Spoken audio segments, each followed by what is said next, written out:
মেয়েদের বুদ্ধি যে কম থাকে সেটা প্রমাণ পাইছো। টাকাটা দেওয়ার পরে কি পার্ট নিল যে আমরা টাকাওয়ালা ফ্যামিলির মেয়ে, আমাদের টাকা গুনতে হয় না, বান্ডেল ধরেই বুঝতে পারে এখানে কত টাকা আছে। পার্টটা না নিয়ে যদি টাকাটা গুনতো তাহলে কিন্তু ঠিকই বুঝতে পারতো এটা আসল টাকা না জাল টাকা। মামারি আবদার গেট ধরলো আর 50,000 টাকা দাও। 50,000 টাকা কামাইতে কত কষ্ট করতে হয় সেটা তারা জানে?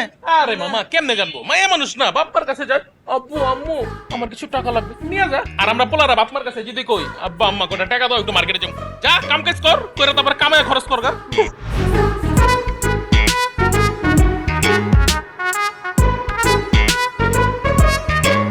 আপনাদের কত বড় সাহস, আপনারা আমাদেরকে জাল টাকা দিয়ে বোকা বানানোর চেষ্টা করেছেন।